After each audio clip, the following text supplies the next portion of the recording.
Bonjour, bonjour à toutes et à tous, bienvenue sur KTV, Kwezi FM, le 106.9 pour un temps de parole en direct à la radio, à la télévision, sur la page Facebook de KTV, mais également sur l'infokwezi.fr.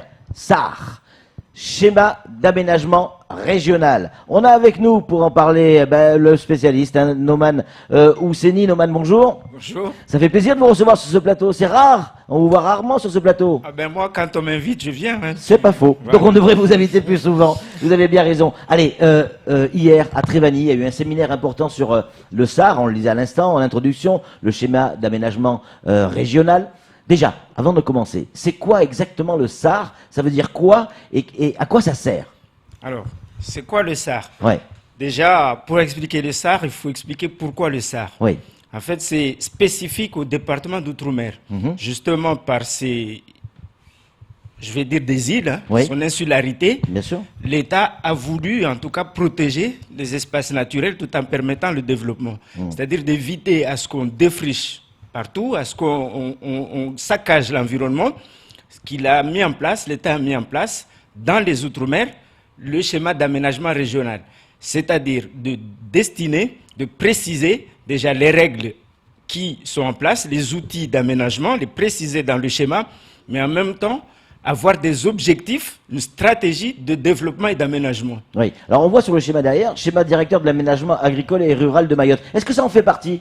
Alors, c'est dans le SAR. C'est Ça dans on le prend SAR. compte C'est également un élément du SAR. en un fait. élément de SAR. Ouais. Donc, tous les schémas et toutes les réflexions qui ont été menées seront pris dans le SAR, justement. Ce sera un document pour le développement, donc agricole, social, aménagement, économique du département, en tout cas du territoire, seront pris dans Le SAR, c'est véritablement une projection sur l'avenir. À quoi va ressembler Mayotte demain, sur tous les points que vous venez d'évoquer. Quand je dis demain, c'est dans 10 ans, 15 ans, 20 ans, peut-être même un peu avant. Il faut se projeter pour savoir comment se positionner, y compris sur le plan économique. Donc, il y a eu ce séminaire. C'était hier, à Trévani. Est-ce qu'il y a des choses qui ont été déjà décidées ou ce ne sont que des idées qui sont lancées? Alors, pas encore décidé. Ouais. Donc, on a fait le choix parce que le SAR, on a fait le choix de se projeter pour 30 ans. C'est pour 2050. Sachant qu'il y a possibilité de réviser, et le SAR le prévoit, tous les 20 ans, soit réviser ou refaire. Donc, ici, on a fait le choix de 30 ans, d'avoir une vision sur 30 ans. Qu'est-ce qui a été décidé? Pas encore. Ça veut dire que là, on travaille pour nos enfants, clairement. Hein. On travaille pour nos Normal, enfants, c'est ça, hein. bien évidemment, mais Ouais. pour nous aussi, parce que ça peut être aujourd'hui, demain. Ouais, oui. Oui, il y a déjà des sujets, déjà des projets qui sont délibérés dans les collectivités. Il faudrait qu'on lance tout ça. Bien sûr. Alors, donc pourquoi hier, le séminaire, en fait, c'était pas pour décider, c'était pour enrichir, nourrir la réflexion. Il faut savoir que on a fait le choix de ne pas le faire dans les 4 murs du Conseil général, mais De décentraliser à Trévani. décentraliser, C'est bien, c'est consulter tout le monde, Bien sûr. avoir les avis de tout le monde, de Ouais. la population, des institutions. Et ça marchait, des il y a eu acteurs du monde, économiques. Noman? Ah oui, il y a eu du monde. Ouais. Il y a eu du monde. Donc hier, bien évidemment, après avoir consulté les institutions par des ateliers, on a une maquette, on sillonne l'île, on a fait déjà 13 communes où la population donne son avis, s'exprime par rapport à cette maquette. Mais hier, c'était les élus. Ouais. Et, Alors qu'est-ce qui ressort déjà hier parmi les élus, donc les idées qui ont été évoquées, on a compris, hein, c'est une consultation, mais les premières idées qui ressortent, c'est quoi? S'il y en avait une qu'il faudrait retenir, ce serait laquelle? alors, Ou pour qui a l'instant, attiré l'attention? il y a déjà ce qui a marché, ce qui se dégage, c'est cette acceptable. Tout le monde a accepté cette vision, d'avoir une vision, une réflexion à long terme, à moyen terme, de Ouais. 30 ans. Ouais. Parce qu'on se rend compte que jusqu'à maintenant, on a fait des petits bouts partout et que ce développement ne se fait pas. Ouais. Donc il faut avoir une vraie réflexion, une vision à moyen terme. Ouais. Donc ça a été accepté. Et puis le deuxième point, qui a été discuté hier, c'est la maîtrise de l'espace foncier, mais en même temps maritime. Bien Donc sûr. l'espace en elle-même. Maritime, ça peut être la frontière, ça peut être économique, mais en même temps le foncier ici, au niveau du territoire terrestre. Donc les gens qui construisent n'importe comment, n'importe où, sans aucune contrainte, donc à un moment donné, il faudrait cadrer ou avoir cette maîtrise, en tout cas, de la surface. Noman, est-ce que dans les réflexions qui sont menées, est-ce qu'il y a un fil rouge? Je prends un exemple. On sait qu'il y a un réchauffement climatique, on sait qu'on a un problème environnemental, on sait qu'il va faire de plus en plus chaud, la pluie c'est de plus en plus compliqué. Effectivement, il y a le problème du foncier, mais s'il n'y a pas d'eau, il n'y a pas de vie. Et le développement économique est compliqué. Comment trouver des investisseurs, des gens qui vont développer si déjà on manque d'eau? Est-ce que tout ça c'est pris en compte dans la réflexion, et ce quel que soit le domaine en fait? Alors, on fait des ateliers depuis février. On consulte des gens, des acteurs économiques comme des institutions. Donc, le premier atelier, ça parlait de Mayotte au monde, l'ouverture de Mayotte par rapport à son environnement, mais en même temps, au-delà, puisqu'on est européen, on est dans le département français. Mais en même temps, comment Mayotte peut s'ouvrir au monde tout en se développant à l'intérieur. Le deuxième atelier, justement, ça parlait de l'eau, problématique de l'eau. Eh bien, voilà, on y est. Parce que 2016, figurez-vous, il y a eu la pénurie d'eau dans le sud. Ben, 3 ans, 4 ans après, on recommence. On recommence. Donc, à un moment, il faut avoir une... C'est bien la preuve qu'il faut pouvoir se projeter. Se projeter. Parce que les retenues collinaires qui ont été faits il y a 15 ans, ben, ils avaient été dimensionnés par rapport à une population donnée. Enfin, à l'époque. Maintenant, ce n'est pas le cas, comme les écoles d'ailleurs.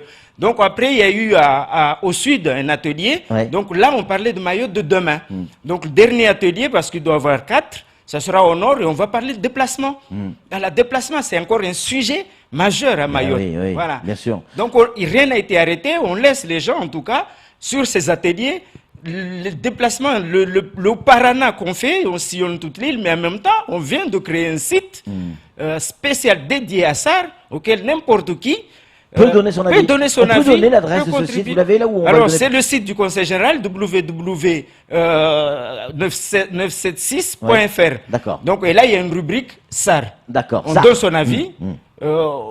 Et tout le monde peut donner son avis. Tout le monde. Monsieur Lambda. Rien, tout le monde. Et là, soit ou tu anonymement, ou tu dis, peu importe, tu donnes ton nom ou pas, peu importe. Ce qui nous importe, c'est votre avis. Bien sûr. Nomad, c'est très intéressant ce que vous nous expliquez là, et notamment le SAR. Il y a des réactions. On n'échappera pas.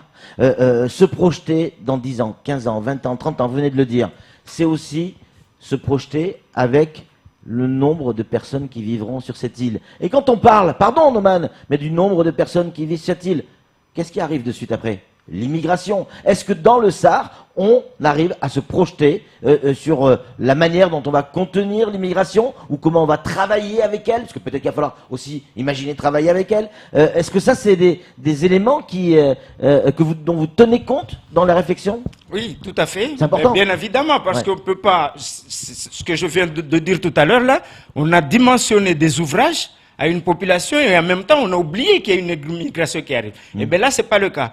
Donc actuellement, on envisage d'ici 2050, on se dit, il y aura 500 000 habitants. Il y a des gens qui disent c'est trop, enfin, il y en a pas assez, il y a des gens qui disent c'est trop, mais toutes les estimations qu'on a faites, on arrive, si on ne fait rien du tout, on sera à 600 000, 700 000 habitants. Alors si... Pour 374 km², il va y avoir un problème. Alors si on fait des efforts, pas seulement chasser les immigrés, pas seulement par rapport au titre de séjour, leur permettre de sortir, en tout cas de partir d'ailleurs, c'est une idée. On se dit on peut arriver à 400 000. Mais le chiffre actuellement, comme on est, c'est 500 000. On se dit il y aura 500 000 habitants. Et bien évidemment... Bon, l'INSEE dit 250. Hein. Ils disent... L'INSEE dit 250 000. Dans 30 ans? Non, aujourd'hui. Ah, aujourd'hui. Mais bon, c'est pas le cas là. On le sait. Voilà, 250 000, il n'y aurait pas de pénurie d'eau. C'est pas faux. Il y aurait suffisamment de salles de classe pour les élèves. Mais là, c'est pas le cas. Noman, on a parlé d'environnement, on a parlé immigration, évidemment, c'est des choses qui intéressent beaucoup de gens. On va donner la parole à Camar, mais juste avant, il y a quelqu'un qui me dit par SMS, moi j'ai des idées à proposer, mais je sais qu'on n'en tiendra jamais compte. C'est faux. C'est faux. Aujourd'hui, on a la possibilité en donnant... Exactement. Donc, on a plus de temps. On a commencé en février, figurez-vous, et ça va se terminer courant juin. La consultation. C'est maintenant qu'il faut donner son avis. Voilà, c'est maintenant. Après, ça sera trop tard. Ça sera trop tard parce que ça doit être validé par le Conseil d'État, le département, la préfecture. Il y aura aussi des avis, recueil des avis du public, mais en même temps, c'est le Conseil d'État qui... Il ne faut pas qu'on se retrouve dans le même système que le problème du caribus. Il y a eu des réunions, il y a eu tout un tas de choses qui se sont faites. Et puis, quand les travaux commencent, on n'est plus d'accord. Le séminaire d'hier, c'était justement par rapport à ça. Oui. Non seulement que les élus, ils donnent leur avis, ils réfléchissent, faire leur réflexion, leur vision, mais en même temps, qu'ils saisissent du projet, qu'ils s'impliquent, parce qu'après, il va falloir le défendre. Après, il va falloir le réaliser. Bien sûr. Donc, c'était des élus, mais j'ai convié en même temps les cadres, les DG, c'est tout. Parce qu'après, la mise en œuvre, c'est eux. Bien sûr. Les élus décident, les élus négocient, mais en même temps, les cadres, c'est à eux de mettre en œuvre. Kamar Boura a une question à poser à Noman Ousseni. Noman, nul besoin de faire la langue de bois, mais nous avions un dispositif à l'époque qui s'appelait Mayotte 2025. Il y a eu des ateliers et des hôteliers. Quand on regarde aujourd'hui notre assainissement, rien que notre assainissement, que ce soit dans les municipalités, un peu partout, on sait qu'on est fragile. Comment on va faire, quand bien même on nous reproche de ne pas avoir l'ingénierie. Aujourd'hui, on construit comment? On va aménager comment pour ton temps? Alors que même ce projet de Mayotte 2025 s'est essoufflé aujourd'hui. Alors, on n'a pas l'ingénierie. Donc, quand on n'a pas l'ingénierie, qu'est-ce qu'on fait? On forme. Eh bien, la formation doit être prise en compte au niveau du SAR. Figurez-vous, à La Réunion, qu'est-ce qu'ils ont fait à un moment donné? Ben, c'est les AHU, c'est les centres de formation, c'est les formations des maîtres d'école. Mais tout ça pour permettre, en tout cas, aux Réunionnais, aux résidents, de prendre ses postes, de prendre la direction et la destinée du pays. Après, il y a un laps de temps. Il y a un laps de temps, bien évidemment. Il y a des choses qu'on peut gens qui arrivent de l'extérieur qui vont prendre ces postes, on forme, et petit à petit...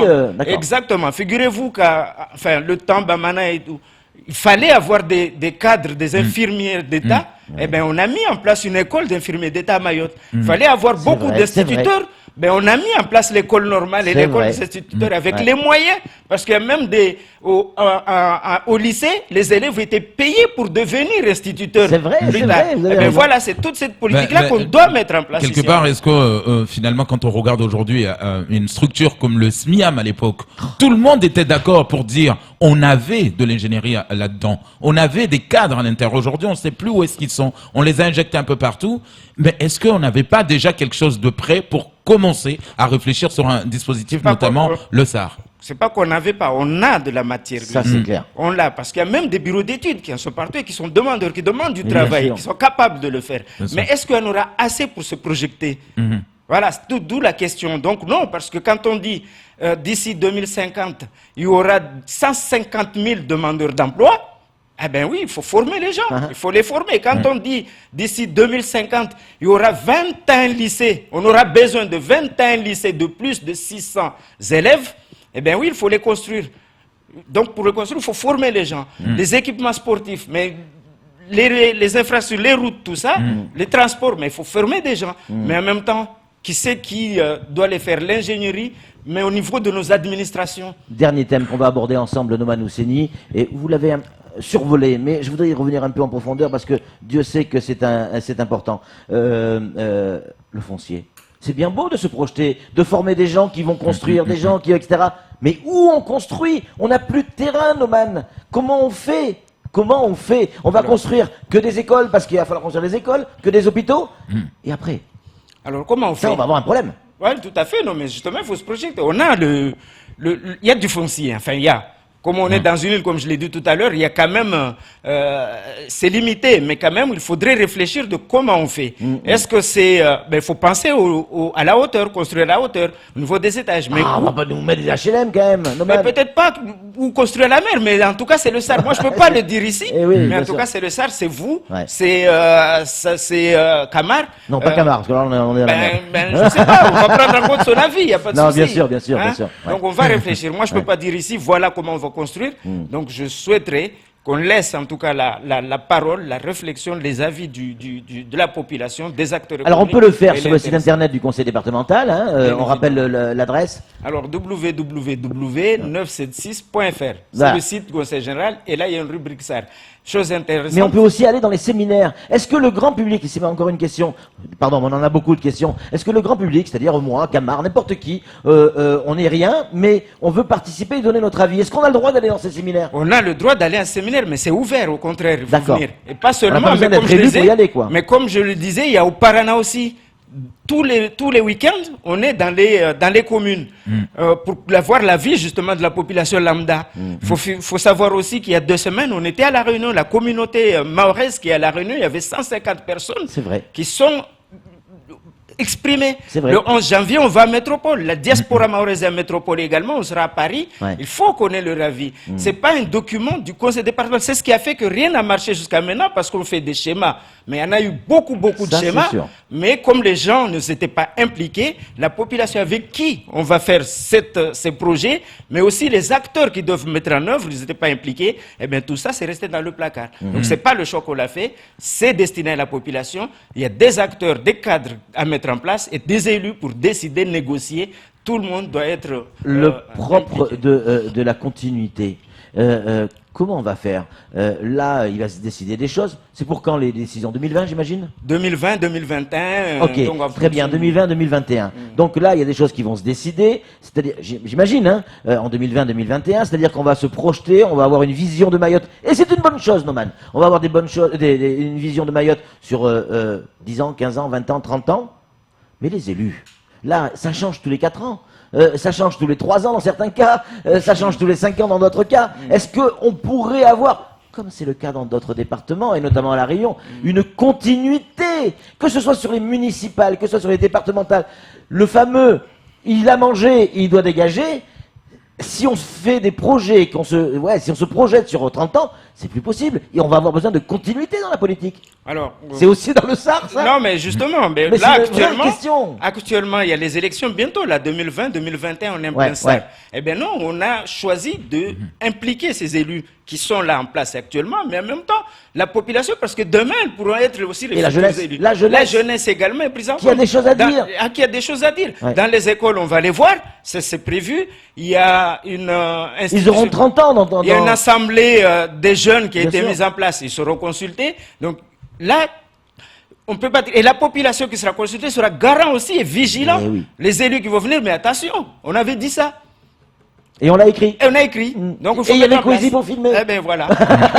Camar, pour conclure, la dernière question pour Noman Osseni. 2 choses, Noman. On nous reproche souvent d'avoir un joli territoire, mais on n'exploite pas assez nos fronts de mer. Ça, c'est déjà un. Deuxième chose, le SAR va bénéficier de quel investissement? Est-ce qu'on rentre dans le cadre de 1,6 milliard ou le SAR a son propre budget venu du CD? Alors, tout ça, il faut négocier parce qu'il y a le SAR 30 ans, justement. Pourquoi? Parce que c'est les négociations par rapport au fonds européen. Donc, c'est 6 ans. 6 mandatures, 6 fonds, donc 5 fois 6, ça fait 30. On peut négocier aussi des fonds européens pendant 30 ans dans le SAR, mais en même temps au niveau de l'État. Donc tout l'art et l'implication qu'on demande ici par rapport aux élus d'aujourd'hui et de demain, c'est que désormais, la décentralisation, c'est vous, c'est les élus qui décident. Ce territoire leur appartient, il ne faut pas plus attendre que tout vienne de l'État, mais au contraire, l'État attend qu'on lui amène aussi des choses. Évidemment. Donc voilà, il faut maintenant prendre en compte que le développement de ce pays, c'est nous. C'est les élus, c'est les cadres, bien sûr. C'est plus l'État. Donc il faut être maintenant, on y va, on attaque, on y va. Et là, c'est justement pour la négociation, pour avoir les fonds. Une fois qu'il y a un cadre, c'est ce que j'avais dit sur les séminaires, la population, les gens disent ce qui est nécessaire pour Mayotte. Et bien quand c'est nécessaire, à mon avis, et que c'est porté par la population, si c'est nécessaire, il faut le faire. Se projeter pour savoir ce que sera Mayotte, pour qu'on puisse tout simplement construire Mayotte tous ensemble, pour nos enfants, et avec nos enfants, eh bien, allez sur le site internet, allez dans ces séminaires, donnez votre avis, on vous donne la parole, prenez-la. C'est autour de chez nous, tout le monde n'a pas forcément cette chance de pouvoir prendre la parole à volonté. En tout cas, Noman, la vision pour Mayotte et pour demain, c'est une bonne chose. Merci pour le boulot par toute la population même. Merci pour le boulot que vous faites. Bravo. Allez, c'est tout pour ce temps de parole. Tout de suite, la suite de nos programmes.